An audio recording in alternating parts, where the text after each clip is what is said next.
Why is the rapture unbiblical? That's the question we're talking about today. Welcome to Theology Project. My name is Dr. Matt O'Reilly.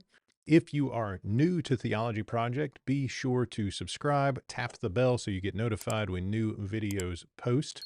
Also, leave a quick comment and let me know that you are new to the channel.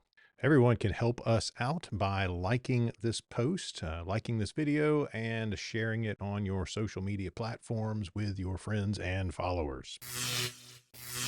All right, let's talk about the rapture, or why the rapture is unbiblical. It's a topic of great debate and rather heated debate at time. At times, I'd be curious to hear from viewers how many of you take a positive view of the rapture and how many of you don't believe in the rapture.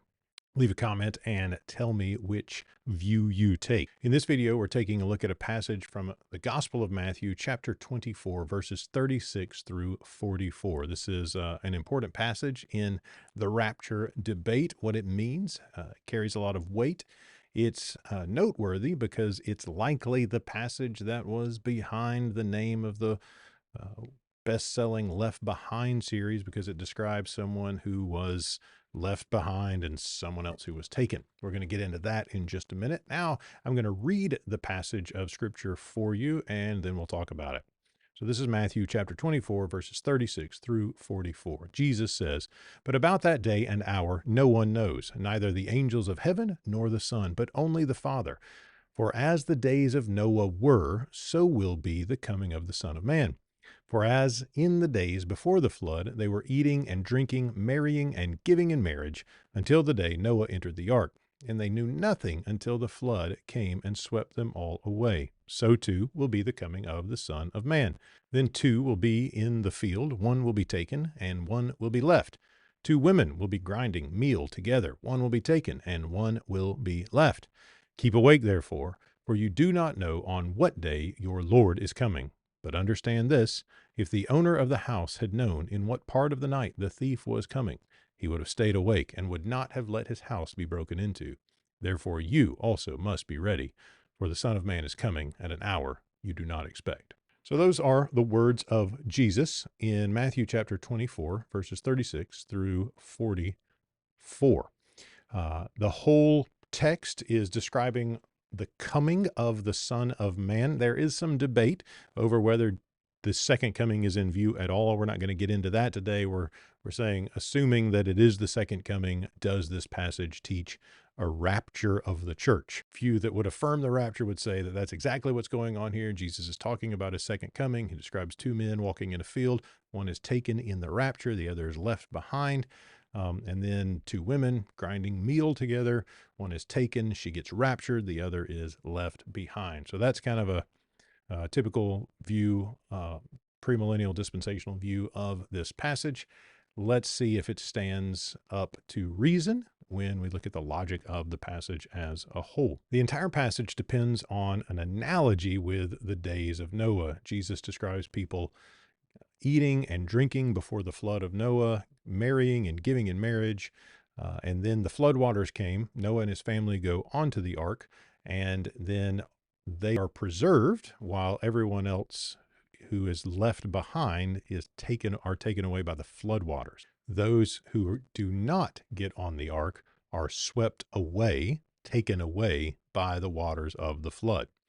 Noah and his family are rescued, they're safe. And so those who are taken by the floodwaters are the negative example in the story, and those who are on the ark with Noah, his family, they're the positive example in the story. You want to be like Noah and his family. You don't want to be like those who were taken by the floodwaters. So Jesus then moves to what people are doing when the Son of Man comes.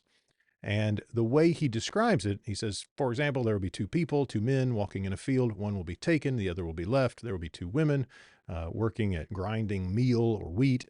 One will be taken, the other will be left. So who represents which figures in the analogy with the time of Noah? The one at the coming of the Son of Man who is taken corresponds to those who were taken by the floodwaters in the time of Noah.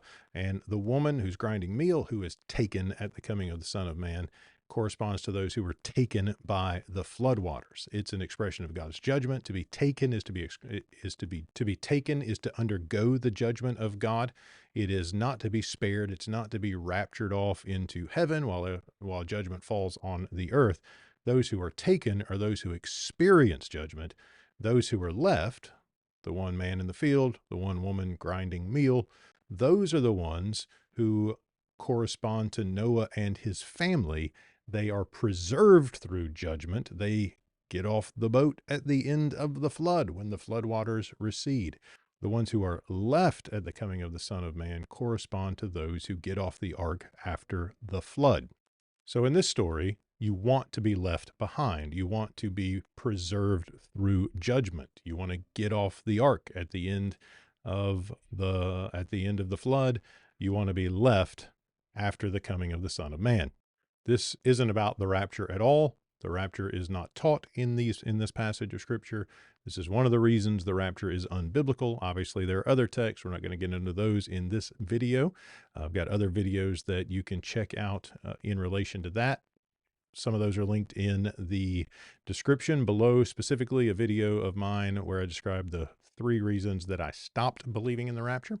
But for Matthew chapter 24, we can settle on the reality that those who are left are the ones you want to be. They are left behind after the floodwaters recede in the time of Noah, and they are left at the coming of the Son of Man. That means they were preserved and did not undergo the judgment of God. This is Matt at Theology Project. Thanks for watching. Don't forget to subscribe, click the bell, like the video, and tune in next time for more Theology Project, where we are focused on bringing the Bible to life.